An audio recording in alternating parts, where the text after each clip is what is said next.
Hello, everybody, and welcome to the show today. I'm really excited you can join us. I'm excited you can join us because we're going to be talking about one of my favorite topics here that I absolutely love. One of the best and easiest, if you know how to do it, ways to get customers to drive a business or drive customers to your business. But here's the problem. Most people screw this up. They don't do it the right way. So what I did today is I went out and brought the foremost expert on the topic of referrals, of nurturing, of building a network, and you're going to love what she has to say. So with us today is Virginia Muzquiz. Now, Virginia helps six-figure solopreneurs and build businesses that fuel their passions, fund their dreams, and have massive impact wherever they live and serve. With more than 30 years of teaching and business building experience, Virginia knows that creating and leveraging social capital is the most cost-effective way to build a business. Virginia grew the contract service division of a nationally known education franchise from 0 to 2.5 million solely via word of mouth. She's going to teach us some of those tactics today. As the owner of Gateway Referral Institute, Virginia distinguished herself as the #1 franchisee in the U.S. and #3 franchisee in the world, earning her seat on the exclusive executive circle. Today, as the owner and chief connections officer at Master Connectors, Inc., and an executive director of 2 B&I franchises, Virginia coaches 1,400 plus entrepreneurs on building their businesses using word-of-mouth best practices. She's also the host of Passion Plus Purpose Equals Impact podcast. So, Virginia, pretty impressive. Thanks for coming on with us today. Well, thanks for thinking that's impressive, Ty. Thanks for having me on the show. I appreciate it. Look, you've mastered, let's be honest, you've mastered what so many entrepreneurs, not even solopreneurs, right? Even the bigger companies need to master, but so few do. And I want to talk to you a little bit more about why that is and how that works and what they could do to overcome it. So I'm just really excited that you're here. Yeah, absolutely. It's really my passion. It's my superpower. I just make it my business to connect the people I meet to the people they want to know. And I've got a lot of passion for it and a lot of trial and error. Man, I've made all the mistakes. You may as well not bumble through the woods when I've already cut through the path, right? Like I'm from St. Louis area right now. So, Lewis and Clark, all that kind of stuff. I'm like a pioneer explorer. Well, one of my favorite quotes comes from Warren Buffett, which says, it's good to learn from your mistakes. It's better to learn from other people's mistakes. Amen. Like I'm high-fiving you. Right? A virtual high five. Oh! So what gets you into this? Like what's the course that got you into this kind of area, this field? Okay, so you want the long story or the short story? We got time. So all right, we got nothing but time. So listen, I actually have I studied for my PhD in Spanish literature. And right around the time I was getting done writing my dissertation, I heard Jim Rohn, and he said, you're going to be the average of the 5 people you hang out with.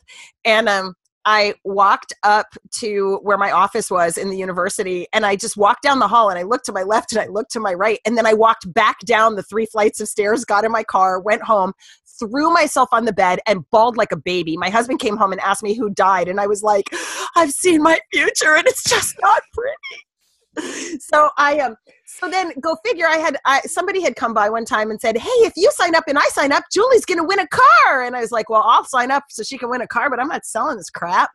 And the next thing you know, I'm like the #1 Mary Kay salesperson in the St. Louis area. Like, hey, look at me, bumblebees, sashes, crowns. I won 7 diamond rings. And I was really pretty good at that.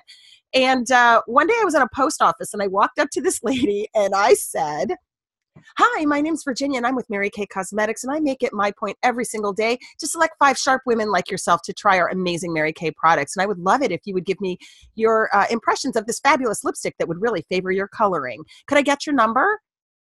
And I handed her this sample, and she was like, she took the sample and said, no. And I said, well, give me that back because they're not free. They cost your phone number, because I'm that bold and brazen. And she said, no. She grabs it back and she goes, no. You're going to come with me to my B&I meeting. And I'm going to introduce you to 10 women who will try your stupid little lipstick samples. Her name was Sue White. She was a farmer's insurance agent. So I went to a B&I meeting. I was like, well, this beats accosting women in the post office. Like, you go, you're nice. They buy stuff. They get their friends to buy stuff. This is good. So I did that. One day I showed up. Pretty funny. We met at a venue called Nick's Wine and Hookah Bar. That's awesome. I just tried a hookah for the first time in Miami last week. Yeah, I've never done it. Like, we didn't drink any wine and we didn't smoke any hookah, but that's where it was. And then one day I went and there wasn't a meeting, and I called the owner of the franchise and I was like, Scott, so where's my meeting? He's like, oh, they didn't tell you. They decided not to do it anymore. It was like overnight. And I said, well, now what do? I just bought this membership. So he sent me to another BNI chapter. Long story short, I became friends with the owners of the BNI franchises in the region. Guy's wife became a good friend and a very, very competent business mentor for me. I went through many iterations. I left Mary Kay because I managed to screw that up. If you want to know how to screw up direct sales network marketing, call me. I'll tell you. Because I messed it up, like, in the worst way. So, like, I couldn't dig myself out of that mess. So my husband was like, enough of the pink addiction, go get a real job. And I did. And I started working for a guy who owned some Sylvan Learning Centers. And the first year I sucked wind. I couldn't meet the goals. He was supposed to make the phone ring. It was supposed to be an inside sales job. Wasn't working. Then I was like, I know how to do this BNI thing. I know how to make money by going out and meeting people, shaking hands and kissing babies. That's what I'm going to do. Realized that there was an 8-figure opportunity and No Child Left Behind, and we didn't have $1 of it. And here we are, a nationwide, nationally known tutoring franchise, and we don't have $1. And my territory alone, just mine, and he owned 5 centers, my territory had an $11 million opportunity. And I was like, how am I going to get some of that? So I went out and we tried everything we knew. He went to a very prestigious business college for his MBA in Canada. And we tried, he was like media placement, billboards, newspaper, radio jingles. We did not make a friggin' dollar. So I'm like, wait, I know how to cold call. I did it in a post office once. So I literally go down to I'm just going to call it the urban center. So it was underprivileged urban center, predominantly African-American. We're on video, so you know that probably not, I don't have a lot of trust, no like and trust built up in that environment. I don't know anybody. And I'm literally standing outside elementary schools going, hi, I'm Virginia with Sylvan Learning Center. Would you like your child to get tutoring from Sylvan? And they were like, no. Because they didn't trust me. So I figured, all right, well, this isn't going to work. Talk to my mentor. And she said, oh, honey, you're missing the boat because you're thinking BNI, but you're not looking backwards and saying, what are the skill sets that I learned from being a great BNI member? And then I realized that it was about building impact or intimacy and influence with people that had intimacy and influence with the people that I wanted intimacy and influence with. I needed a mediator. So I went out and I talked with, every single service provider that was serving urban inner city youth and said, what do you need? I pulled back the entire marketing budget and convinced this guy that we were not going to spend $1 on advertising. We were going to put every single nickel into philanthropy and meeting the needs of the community. We bought backpacks. When the food bank needed food, I'm like, what do you need? They're like, we need tuna fish. And I went out and I helped them get what they needed. We did worked with education ministries, food banks, churches, any health organizations, everybody that was serving the community. And the first year we did okay, but the way those contracts worked, you had to get people to show up in order to actually get paid. And so what I missed in that first year was 2 things. One, if you're going to scale, you better have a pipeline of people that are professionals that can do the stuff you're going to need people to do, because we friggin' scrambled and we gave horrible customer service. Well, it wasn't horrible, but it was horrible by my standards. Just substandard, subpar, sub-excellent service in my book. And so I needed to figure out that part was how do you get those people and get influence with people that can deliver your product or service with you. And then the other thing was I really needed to maximize the contract. So I had to get super hyper focused, which is really sort of, it's like contrary, right? Like you want to cast a wide net, get as much as you can get. Like, well, that's great. But high schoolers don't exactly show up for tutoring, right? So I was like, I want 3rd graders. I want to serve every 3rd grader in the school district. That's what I want, 3rd graders. And it was brilliant because you know what it meant? It meant I didn't have to have a big variety of books. I didn't have to have a big variety of anything. I could really focus all of my resources into one single product delivered at one single level. Third and fourth graders were really great because they weren't that far behind, which meant we got exceptional results. And I could find specialist teachers who, maybe they were stuck in the middle school, but they missed being elementary school teachers. So I was able to say, like, if you love teaching third, fourth, and fifth graders, like, this is the program you want to work for, because that's all we do. Did we do middle schoolers and high schoolers? Yeah, they were all the siblings of the third, fourth, and fifth graders. But I knew that the third, fourth, and fifth graders were going to show up because it was daycare. They couldn't just go home and they could go home and be latchkey, but the choice between going home, sending your kid home as a latchkey kid and sending them to Sylvan Learning Center for free, what would you do? Right?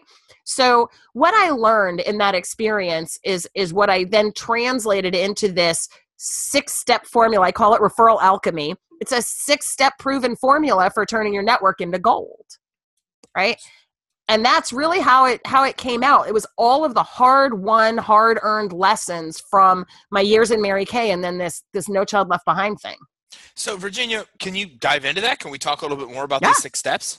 Yeah. So the first thing was get your niche, right? And I call it know your tribe, design your tribe, define your tribe. It's all about tribe. If you don't know what I'm talking about, get 2 books. One is called Tribes. It's by Seth Godin. And then there's another one called Tribal Leadership, which is, I can't remember the author, but that book is really good for kind of figuring out how can you lead a tribe and why do you want a tribe? But it was super easy. I just went to the most leveraged thing, right? Like where am I going to capture the most opportunity? Where can I be the expert? Who will look at me and say, damn, she's an expert. That's what they do best, right? And then all of those other people that were from the ministries, they were happy too, because as I built my second step, which was to become a trusted advisor, right? I didn't take away all the referral opportunity for them. They needed the other providers and the other services and resources that the other providers were willing to provide for them. I said, I don't want everybody. I just want your third graders. Well, we had so much success with the third graders. Then what happened? Then we got fourth graders, and then we got fifth graders, and then we got serious middle schoolers. And so our program in 5 years grew from $0 in 2010. No, it was 2005. Sorry, $0 in 2005 to 2.5 million in a single year by 2011. It was crazy, insane, scalable stuff. It cost me. I will say that because I didn't have the scalability thing down, like I had to grow the business thing, but I didn't have the scalability thing down. It cost me my health, and that's ultimately why I had to step. I found somebody who was smarter than I was at multi-unit business management, hired her, and then said to my boss, here's my replacement on a silver platter. Pay her well and believe in her. She's really good. And I walked off. But so really becoming a trusted authority and then building a team around you, both a team of people that will refer you and a team of people that will serve with you, that will solve problems with you. And you're doing the same for them, right? So, I'm working with churches and food banks, and in East St. Louis, Illinois, which is where we predominantly serve, there were four housing projects.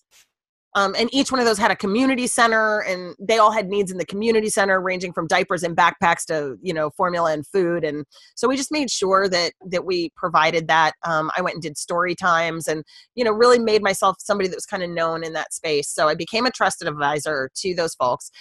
I had tools. I created tools for how can these referral partners refer to me? What should they say? What was the collateral pieces? What were the packets, the folders, whatever that they could hand to other influencers in particular, and then to their constituents. I trained my referral partners really well. That's the fifth step, was I trained them what to say, how to say it. And then I tracked like a beast.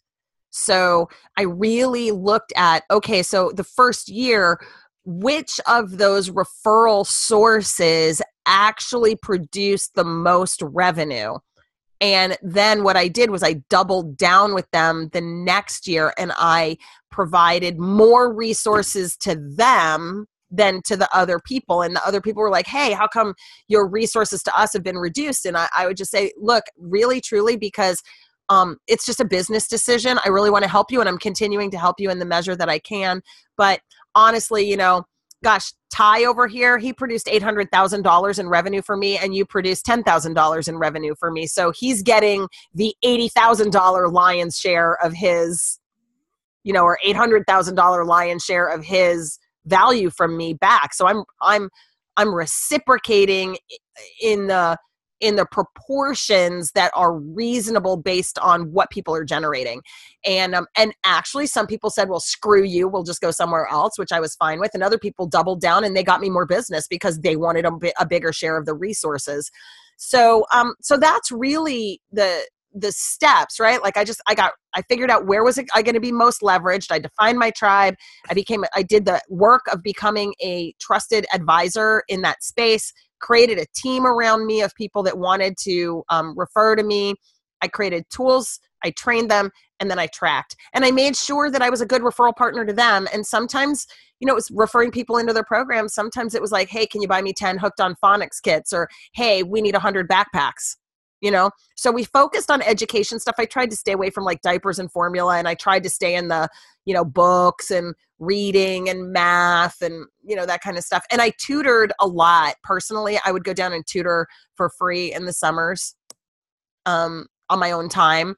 But I knew that on my own time meant more profitability, and I had a profit sharing model. So it was good for me personally to engage that way. So, and you specialize in this. I think what you self-define is a social capital. So tell us a little more about that, because that's really the base of how you've done what you do and how you continue to. What really is social capital? Okay, so let's have this discussion, Ty, because I think this is where you come in too, right? You're talking about building credit for your business, right? Social capital works exactly like money. Oh, now I can relate completely. Yeah, it works exactly like money. So, like, what makes you a credit-worthy business? Right. Okay. Well, you got some resources to rely on. You're a good steward of those resources. You share your resources, and when you're sharing money, you're paying your vendors, you're compensating your employees, you're sharing money, right? And when you have a good track record of sharing money with others, then banks go, oh, well, they have a good track record of sharing money with their vendors. They'll probably share their money with us the way they promise, right? So social capital is really about goodwill. It's about goodwill and resources. So it's about sharing expertise, sharing wisdom, sharing resources, knowledge, having some compassion, being a good friend, and by doing that and being a good steward of those kinds of resources, the emotional, intellectual sort of capital that you've got, you create social capital.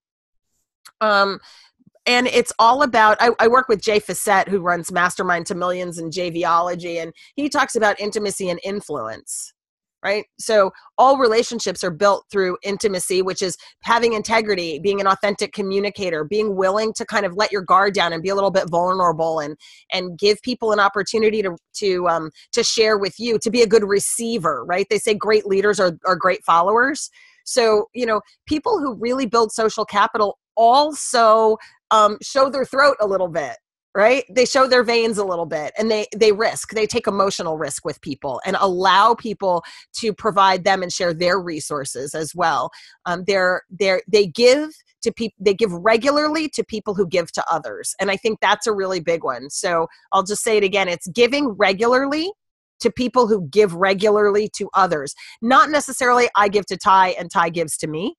It's really, if I see Ty giving to other people, then I want to pour into Ty so he can give to more people, knowing that that's going to come back around a la Zig Ziglar. Just Makes helping sense. enough other people get what they want. You're basically helping the influencers and helping the connectors, knowing that they're connected. It's kind of like the 1 to million, right? You get to one person that has the audience. Correct. Makes perfect sense. And I think a big mistake that people make, again, social capital is like money. Money's a form of energy. Social capital is a form of energy.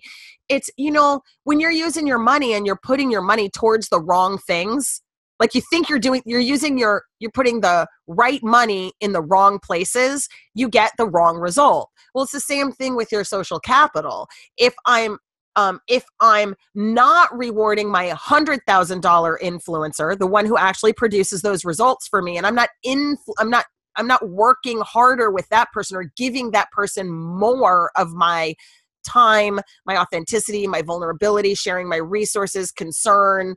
If I'm doing equal with everyone, then that can be a little bit of a problem. And I'm not saying don't give to everyone, be a giver, but be judicious about what you give and have a plan for, okay, how do I give to the many? So you and I are podcasters, right? And this is our gift to the many. We pay a fee to produce a podcast. We invest money and time in producing podcasts. It's not free to produce it. It's not free to put it out there, but we do it because it's our gift to the many, right? But if I'm going to invite you to a curated mastermind dinner and I'm going to put down $50 for you to sit at a table with 8 other influencers, well, that's not the same. I'm inviting a different kind of people and I'm investing a different kind of money and social capital. If you generate $150,000 for me, let's go on a cruise, or let's go to Sonoma and do a wine country weekend, or, let's go do something meaningful that way. And I'm going to invest more time and more money in you when you're a $250,000 producer. Because if we measure it in money, if you give me $250,000 of referrals, you are a $250,000 producer for my company, and you did it for free. By referral. I didn't pay you anything for referring me all that business, right? Right. So if I were going to pay a salesperson to generate $250,000 for me, what would that person be worth? 50 grand? Okay, well, should I not reimburse you or give you an experience that would be the equivalent to that? Right? I think that's what I'm talking about. Yeah. So what are some ways that you found, because you've done a lot with BNI and, you've approached people to post, I'm sure it's not afraid. So you probably tried a bunch of these. What do you think are some of the best ways that you found to grow and to nurture that network? Growing a network takes some intentionality. And again, once you've figured out the first 2 steps, like who's my tribe and how do I be a trusted authority, then in order to design your team to know who you want to network with, you just ask yourself the question, well, who else is doing stuff with my tribe? So, my tribe is small business owners, your tribe is business owners. So we have a similar tribe. They may be a little different, but we overlap in some space. And so, you start looking for those commonalities in who else is serving my tribe. Once you know, these 8 to 10 professions are serving my tribe, then you know what to go out and look for when you're networking. And you can start to say, hey, I'm looking to network with CPAs. Who's in the room? So that's one way. One of the things that I find that a lot of people will tell me is that they can't grow their business because they don't know anybody. Like, I've asked everybody I know. So now I don't have a network. I went through all my resources. And so one of the things I tell people is you've got to figure out how to have a continual funnel of resources that you can go to. So there's 3 ways to do it. One is what I call work your network. And working your network simply means look at who you've already got, right? And ask them, can you help me? Hey, this is my tribe. This is what I'm doing. Who do you know that could use my products or services? When you run out of those people, the second thing you want to do is network your network. So I come to you and I say, Ty, listen, I know I've tapped out you've already given me all the referrals you're going to give me right now. Who else do you know that's in the, credit building business that I could talk to, that I could talk to their clients and tell them about referrals and maybe help them build their business by referral. And maybe I'm a good resource for them or whatever. So you say, you can talk to my buddy Frank. And then you introduce me to Frank. So I'm getting to Frank through you, who already knows me, likes me, and trusts me. When all else fails, you're going to have to go network. And so I'm an introvert, believe it or not. I'm an outgoing introvert, but I'm an introvert. I don't like being in big crowds of people unless I'm on a stage. If you put me on a stage, I'm funny as all get out, and you can put me on a stage in front of 20,000 people and I'm like a comedy routine on stilts. Okay. But put me in a room and ask me to network, and I feel like the gawky 12-year-old girl with glasses at the school dance, wishing that one geeky boy, because I know I couldn't get the cool boys, just one person would say, hey, you want to dance? And I would, I literally like relive middle school trauma. Because believe it or not, this is really funny. So when I was a middle schooler, do you watch Big Bang Theory? Yeah. Okay. You're looking at Amy Farrah Fowler. Not kidding you. Okay. Amy Farrah. And I would stand on the sidelines and just wish that somebody would talk to me. And I would go to every dance and no one would talk to me. So being in a big room of people is friggin' traumatizing for me. I don't like it. So, but what I've learned is that there are a couple of strategies that you can use when you're networking. One, network where your tribe is. Like, if your tribe's not there, why are you there? Right? I was with a group. I did a mastermind dinner last night with a group of enterprise level business owners. And they're like, yeah, I've been going to all these chamber meetings and whatever. And I'm like, why? Like, the people that you're looking for, are they there? Like, there are a couple of chambers that I know of where those kinds of business owners and those kinds of businesses are hanging out. But dude, do your research and go where the people are. Don't just, I've been going to all these meetup groups. Really? Is it enterprise business owner meetup? Because if it's not enterprise business meetup, then you don't belong there. You belong at the venture forum. You belong at the incubators. You belong in a different networking in a different pond. So networking in the wrong pond is absolutely a recipe for screw networking. I hate this because there's nothing there. It would be like, oh my God. It's like eating gluten-free, like me, eating gluten-free and going to Krispy Kreme. There are no options. Right? And then you go and you're like, I hate restaurants. Well, dude, there are restaurants where somebody that's gluten-free can have a nice little dinner, right? Or a nice breakfast, but it ain't going to be Krispy Kreme. So you got to go where your people are. The next thing is, go armed with something to offer. So one of the things, I'm an avid reader of books. I read as much as I possibly can. I try to read, 45 minutes to an hour a day. I take good notes and I go armed with juicy tidbits of, did you know, right? Oh, I was just reading have you read Love is a Killer app? That's like have you read this book? What book are you reading? What podcast do you listen to? Do you listen to podcasts? I don't say, what do you do? I say, hey, tell me about you. I don't care what you do. I want to know you first, because if I can find an uncommon commonality, we can talk about something other than business, and then we'll get to business later. So most people go thinking that they have to sell their stuff. I'm like, dude, go make a new friend. Have something to offer and make a new friend. And I think the last thing is if you can't fathom that, like you can't muster that up, stand by the registration table and then help them find their name tag. And your name was? Ty Crandall. Oh, here's your name tag, Ty. Who are you looking to meet tonight? That's it. Who are you looking to meet tonight? And they tell you, and you say, well, I don't know anybody yet, but as soon as I find somebody, I'm going to send them your way. Somebody else comes in and Ty said, you wanted to meet business coaches, right? Somebody comes in and I see that, Fred Flintstone is a business coach. He's going to come in and I'm going to say, hi, Fred, what do you do? I'm a business coach. Great. Have you met Ty? He's looking to meet with business coaches. No, well, he's a guy over there with the blue shirt. Right? So at the end of the day, I just be a connector. And don't worry so much about your business because the money happens. It's the weirdest thing. People say to me, like, how do you not feel scarce? I'm like, because as long as I'm meeting new people, somebody's going to help me. Somebody's going to get me something that I need. And every single time, I did a mastermind dinner last night and I had 4 people call me and say, I want to be in your mastermind. I didn't offer it. I didn't sell it. I just, it was here's what I'm doing. This is what I'm looking for. That's it. And people were like, can I call you? I'm really interested. Can I call you? Yeah, this was great. So I provided an opportunity where there was a ton of value for people.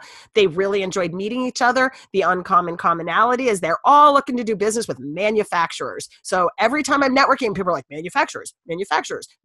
I'm like, oh, look at that. I got 10 people that all want to do business with manufacturers. Let me bring all those people in a room. They're all doing business with each other. My God. They're like, this was great. How do I get you to do this for me more often? Pay me a lot of money. Okay. It's like, so it's really, for me, it's that it's just the desire to bring people together around some sort of value and, laissez les bon temps rouler, it's all good. Yeah, and I appreciate that because that's some great advice to make sure that these networking events actually are effective for people. And I think that's a lot of questions that people have. But when they start to build the network, how do they not mismanage? I mean, what mistakes do you see where people are mismanaging a network, and should they niche it down? Like, what if they have a network that's a bunch of different people, like you just described, a bunch of people, but then you found this niche of people that are looking for manufacturing? Should everybody be doing that? I mean, what mistakes are people making, and should they be niching down their network to selectively choose messages for the niches that they have within it? Yeah. How much money do you want to make is the question, right? Because it's not the same thing to be a general practitioner as it is to be a laser specific expert, right? So, what I do is I have 5 categories that people fit in. So first things first, right? You've got to have a CRM. Like, if we're talking right now and there's somebody listening that does not have some sort of client relationship management online system where they can automate emails and, that kind of stuff, big mistake. There are free ones out there. I mean, there's Insightly, there's Zoho, there's MailChimp, which API integrates with Batchbook, which is kind of cool. I use something called Hatchbuck. Depending on the level of your business, there's Ontraport and Infusionsoft, there's ClickFunnels. Like, there's 1,000,001 ways to nurture your customers, but you need a tool. So if you don't have a tool, you got to get a tool. Absolutely get a tool. Research it, Google it. I don't know. Just, you want Hatchbuck? It's in my follow-up guide, right? My link to Hatchbuck. So, so there's that. And then what I do is I niche people according to their referral quality. So I put people in 5 different buckets, and then I work with them to kind of up level them and down level them and see where I can put them. So the first thing is, when I meet somebody, they go in my CRM as an acquaintance, right? So that's the first thing. Then what I want to do is have some sort of meet and greet with them, some sort of meeting with them, and I want to have a cup of coffee, and I just want to get to know them as a person. So I spend a lot of time just asking, tell me about you, where'd you grow up? In St. Louis, everybody asks, like, what high school did you go to? So it's just a stupid question. I don't know why everybody here does that. I'm originally from the East Coast, but, so, get to know them as a person. If you like them as a person, then you might think, oh, okay, I like this person. I could do a little bit of life with this person. I wouldn't mind inviting them to a party at my house or whatever. And then I move them into what I call the associate pool, meaning I'd like to be associated with them, and I'm spending time getting to know them. At the end of that meeting, when I've gotten to know them, if I think that they have something, I generally, I'm like, if they're sexy enough, and I don't mean sexy enough like sexually, right? I just mean if they're sexy and juicy and appealing and they've got good energy and they're yummy and I like them, then I might ask them if we could meet again, and that what I'd like to discuss at that meeting is how we might promote one another, give each other more visibility in our respective networks. If they say, yes, that sounds like fun, then I move them up to what I call advocate level in my system. And what I'm going to do then is I'm going to get with you and I'm going to say, okay, let's talk about promoting. Tell me about your ideal client. Who's your audience? What are you looking for? Who do you want to be in front of? Where do you, and I'm going to maybe offer up, oh, there's 4 great places where those people hang out, or I know 2 people that hang out with those kinds of people, and maybe you want to meet them. And I'm not referring clients. I'm not referring business. I'm just offering resources at that point.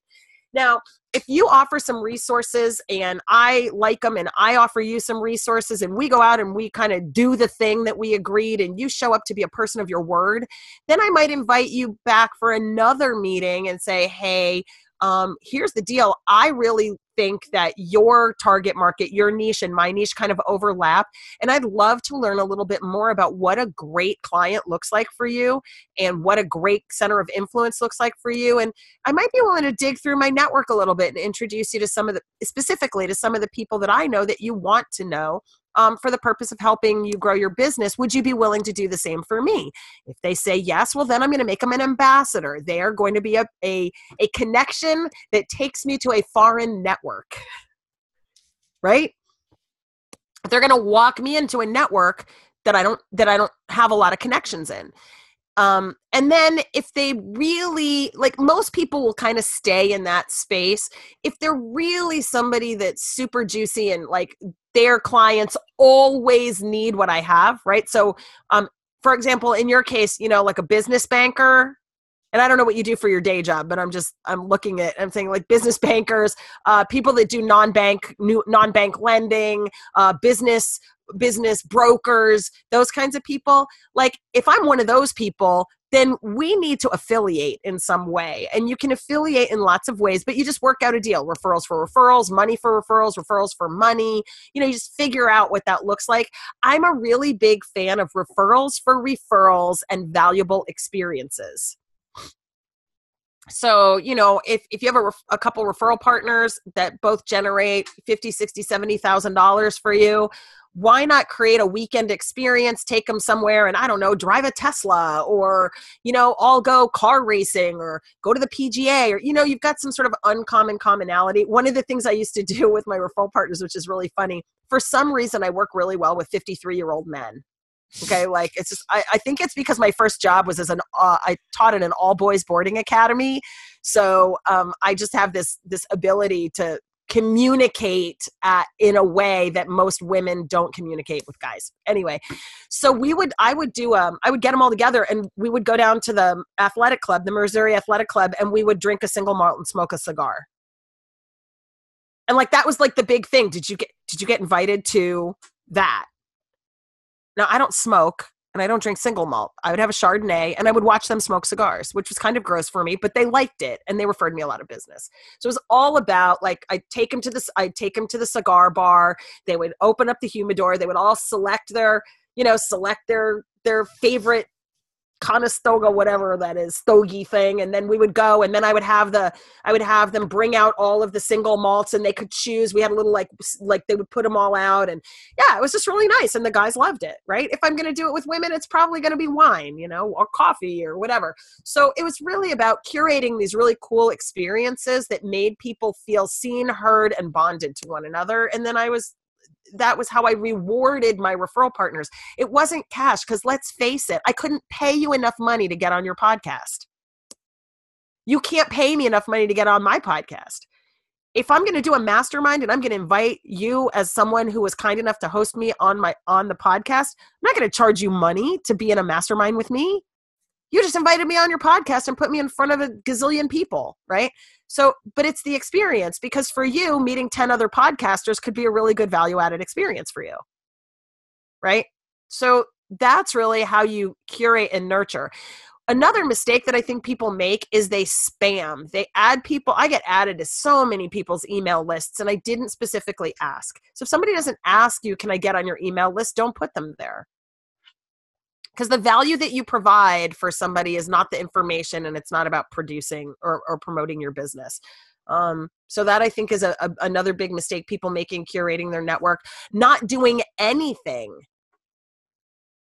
Not having any sort of a plan for follow-up, which I know it leads you right into, right? I've got my faithful follow-up guide at masterconnectors.com, and that follow-up guide it's a 3-step proven system. All the resources are outlined there. I have a suggested editorial calendar for doing a bi-monthly kind of a bloggy blast kind of thing. And it's like, one of them is like, send everyone your favorite recipe. Right? What's the recipe everybody asks you for? Everybody asks me for my guacamole recipe. So you know what? Somewhere in there in the first 90 days of you being my friend, you're probably going to get my guacamole recipe. Which, by the way, is like mash up some avocados, throw in some salt. It's not really hard, but people think that it's brain surgery. But it's not. So you talked about, I think I have 4 of these. You have typed of 5 classes that you have: acquaintance, associate pool, the advocate level, the ambassador. You said there was 5, or did I miss one? Affiliate, the affiliate level. Yeah, that's when you and I, like, my clients always need you and your clients always need me. Right? So I'll give you an example. I have 2 really, really good partners. One of them is somebody who works on systems, right? So building business systems. Dude, not what I do. If this referral system, I got it. But you want to know how to like write a bunch of SOPs and all that crazy cray? Not me. You're going to have to talk to somebody else for that, right? But all of my clients need to be doing that. There's not a business owner on the planet Well, there are some. There are very few that start out in business and start out writing their standard operating procedures and downloading their brain into a checklist form so they can hand it to somebody who can then do it for them so that then they can go scale their business, right? It's the first step in scalability. And, a really good CPA, that's somebody that they absolutely need. I have what I call head trash coaches, right? So when people are arguing for their limitations, I'm like, okay, shut up. Because I don't care about your limitations. I don't have any of those that ever really stop me, right? And so I don't want to talk about that.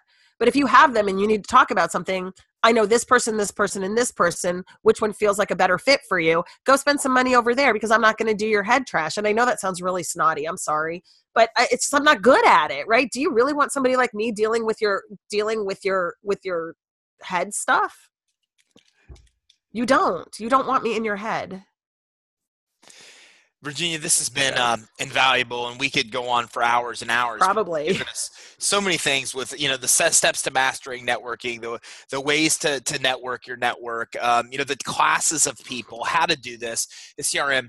You've got more free resources on your website. I mean, how can everybody listening and watching today go to learn more about getting referrals, about going and networking, about building this social capital, about networking? Where can they go to kind of get the strategic formula for how to basically get this done? Okay, so the first one is you can go to masterconnectors.com/follow-up. Download the Faithful Follow-Up Guide, put it into play, use it. The second thing is I am about halfway through my new book. It's called Referral Alchemy, the proven formula for turning your network into gold. And it's probably not going to be ready by the time we air this show. But if you go to revupyourreferrals.com/ebook, you can reserve your copy and download the first chapter. So the first chapter is being formatted as we speak and should be readily available. So that's another one. The last thing is if you want to sort of keep up with me and know instantaneously when things are changing, you can text the word DIVA, DIVA, to 63975. Right? So the code is 63975 and the short code word is DIVA. And that will take you to my Easy Card, which is essentially a mobile optimized, updatable in the heat of the moment website that I actually can do. And so I do it and then my web guys update my WordPress site, but it's not in real time. So everything that I do in real time is on that Easy Card, and you can essentially save it to your phone. And I'm just going to hold it up here. So when it finally loads, this is what it looks like. So you can have my pretty picture on your desktop, on your phone. Which is something everybody should want to have. Yeah. And then look, you can text me or Facebook me or whatever me, because just with your finger. That's right cool. there. So it's pretty cool. So yeah, Diva 63975. I think that's probably the coolest way to get me, because you can find out about me. You can find out about my my impact project. You can find out about a whole lot of stuff. Cool. Well, listen, I've loved having you on. Thank you very much for taking the time with us today. Oh my God, my pleasure. Thank you so much for allowing me to share this with your audience. And I really, really hope that some step of this gets taken to heart and you guys go out and make money. Well, and you change heard the world right from the source, guys. I mean, listen, I'm sure you, as it did me, the time flew by here because we dove into so many different awesome concepts, and we just really had time to scratch the surface. So scratch the surface. So make sure you go to masterconnectors.com/follow-up. That's masterconnectors.com/follow-up. I found just by going to masterconnectors.com, you could find the guide fairly easily. Really, really, really interesting guide. Something you absolutely should grab. I'm also going to put Virginia's LinkedIn and Twitter links on our page.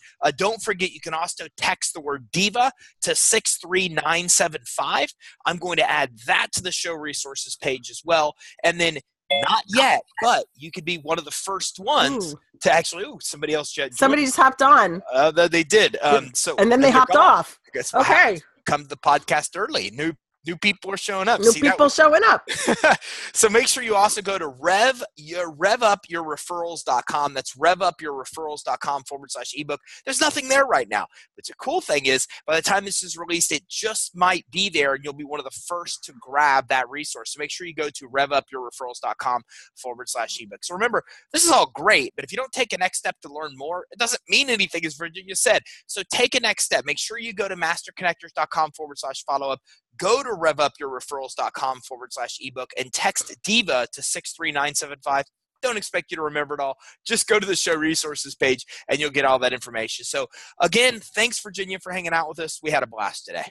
Ty, you're awesome. Thank you so much for having me. And thanks everybody for tuning in. Make sure you check out those resources to get more information on building social capital, networking, building your referral network, and being able to make 7, if not 8 figures or more with networking and referrals. Thanks everybody. Have a great day.